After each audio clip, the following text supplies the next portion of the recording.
overall in esports, and of course for Dota too. It's been absolutely explosive and very exciting. We were talking earlier, Ben, I mean, when Sin was still here, we were talking about just how, of course, the caliber also seems to have developed a lot too. What do you think about that, actually? Overall TI caliber from TI5 compared to the past TIs?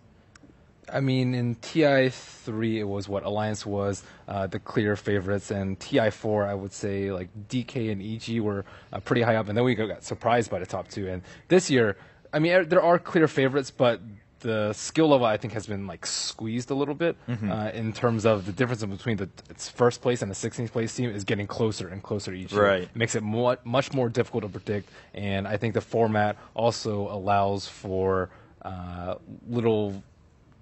lot of surprises, even though it is a rather long format with the round robin. Like, teams have so many chances to prove themselves, and like even Newbie. I mean, Newbie is, I think, a great example of like, oh, we had no hopes for them, but they're doing very well. It looks like actually Empire ended up taking the victory, but I think they've drawn with every single team. And yeah, at this point, and that's not a bad result to have so far. We were discussing about it before. If Newbie were to draw 7 games. Yeah, there's still the possibility of them going in top 4 depending on how the other matches. At that point, you really are reliant on the other results. I do believe we have some highlights from the end of the game here for Empire versus Newbie in Game 2. So this is where Empire comes back. I mean, Ben, Newbie looked like they were trying to win. They had to push high ground, and we've talked about being able to push high ground against Ember Spirit, but Empire has Magnus, and they don't have like the Magnus, like AM Magnus PA like we see with the very heavy high ground defense heroes, but I mean, just pushing versus that RP alone is just insanely difficult, and it looks like teams have been valuing that a lot just because of how weak some teams are at breaching that first racks. And overall, Magnus is one of those heroes that no matter how far behind you are, if you get a good RP, there's always a chance to come back, and that just gives a lot of confidence, I think, as well as a team. If you're playing, you know that you always have a chance. So. Yeah, I think the beginning and the end was just a 2-man RP on Ember +1, which is not that devastating. I would say that's a very acceptable outcome for an ultimate, but it's just that they have so much burst and so much follow-up. People die in that like 1 second skewer back to the base. So there we have it. Empire winning 1-1 against Newbie. Yeah, 1-1 result. So Newbie, I mean, I would say, especially for them, I feel like they would be pretty content considering that no one was really expecting them to do that well. It sounded like Newbie also wasn't really sure exactly how high they should place their goals coming in. They were just like, all right, we're here. Of course, we're going to do our best, but we're not going to come in saying, like, we're going to be the TI champs. We're just going to try to play out each game and see where we end up. At the same time, though, you can feel it. Like, they're like thirsting for each 2-0 in each of these games. They're like, oh man, we can actually be in top 4. Yeah. It's very realistic. Yeah, still also, right? Yeah, definitely still possible. And interesting that we talk about that. Our next match coming up, it is EG versus eHome. And looking at the standings, eHome also 0-3-0 record. So here, if eHome upsets and takes EG 2-0, that's only going to kind of shift the balance. And Newbie also has less of a chance. eHome suddenly boosts their chance by quite a bit by getting those 3 points. But EG definitely looking pretty strong. And we talked about this. They don't look that strong on day ones oftentimes. Then they pick it up. They're back in the groove. Their drafting was quite spectacular yesterday, in my opinion.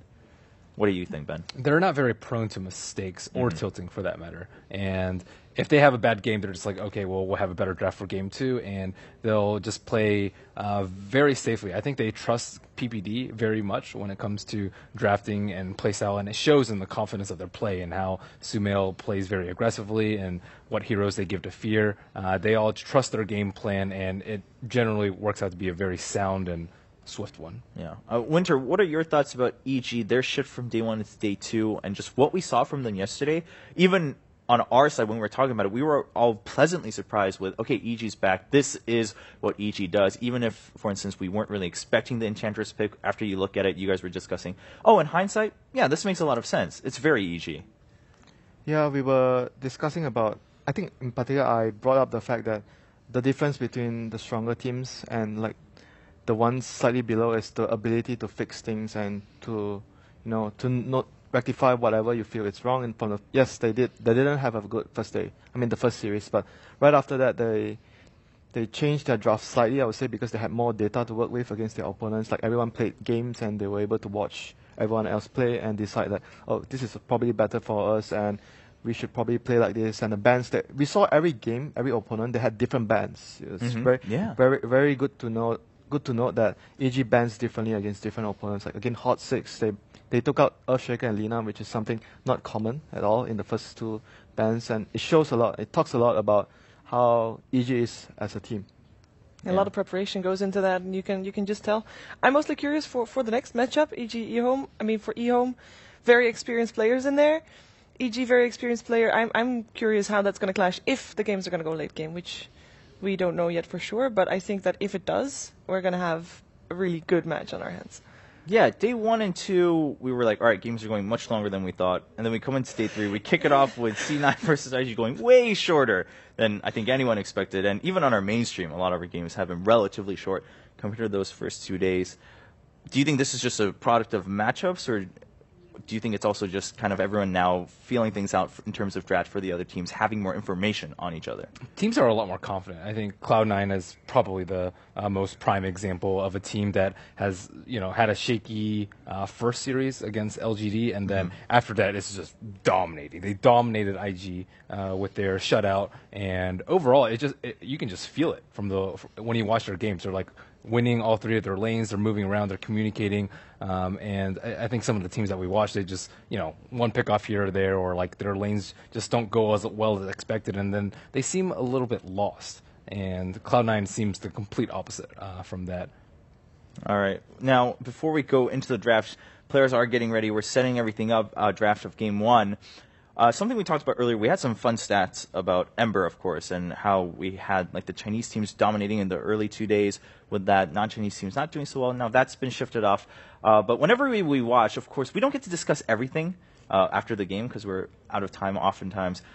You guys like to kind of theorize on your own about builds and even skill builds and whatnot. And one thing that came up with Ember was, Ember with treads. And for me, like, I don't know that well, but what's your take, Ben?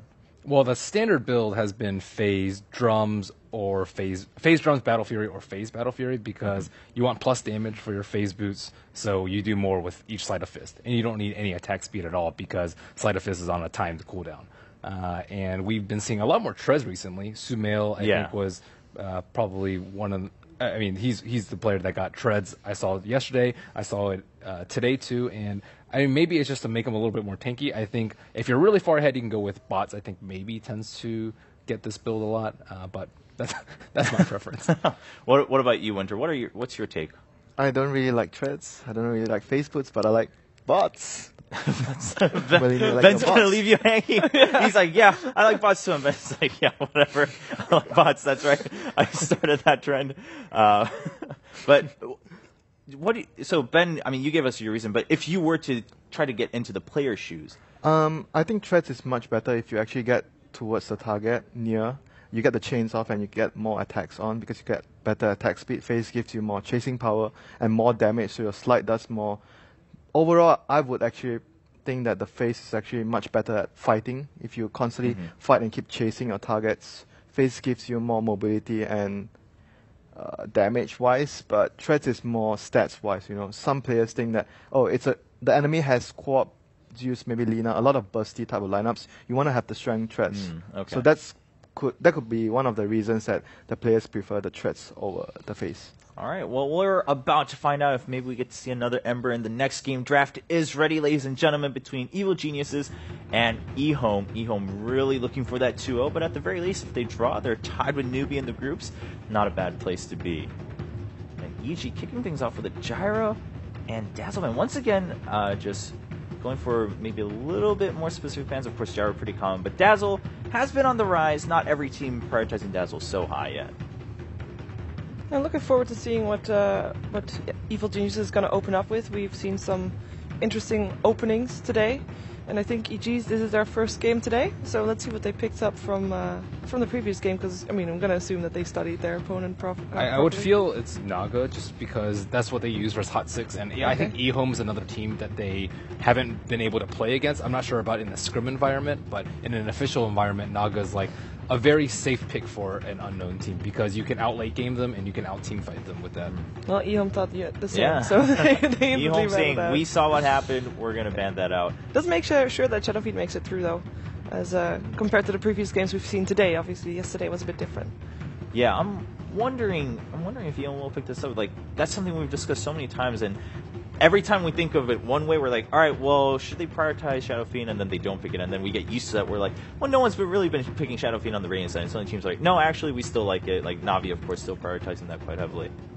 I mean, it really shows that every team has their own priorities, and there's not really like a particular reason that Shadow Fiend must be picked on Radiant at all times. Like, it depends on what you want and what trade-offs you get.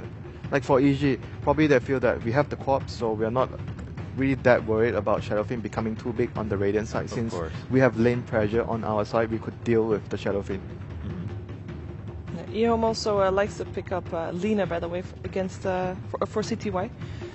So that would, in this case, probably be up against the Queen of Pain. Yeah, he's a very lane-dominating type of player.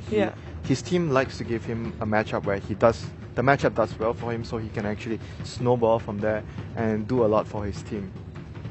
No, well, Leon is taking a lot of time, and first picking a Razor. I haven't seen Razor show up so early yet, at least in the matches on Arsenal. Oftentimes kind of just an effort to round out a team, to have someone that can stand in the front lines a little bit more than the other heroes they have.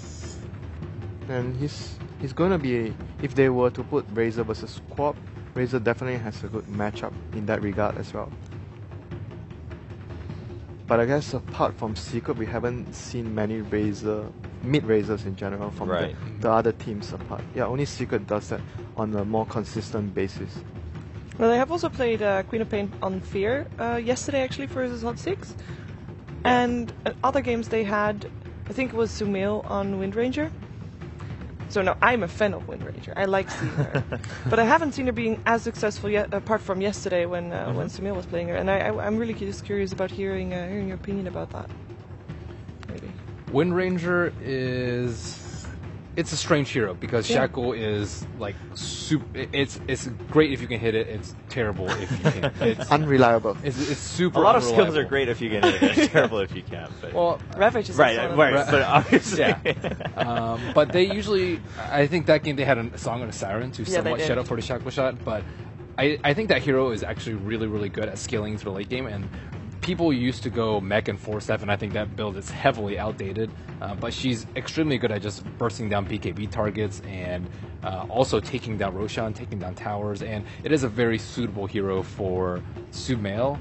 It just seems like a lot of teams have trouble like finding farm with her, just because she is not your ideal 6-slot hero because she gets hard countered by MKB. But at the same time, she can fight very very often. But you just have to make sure you don't lose out on farm with her.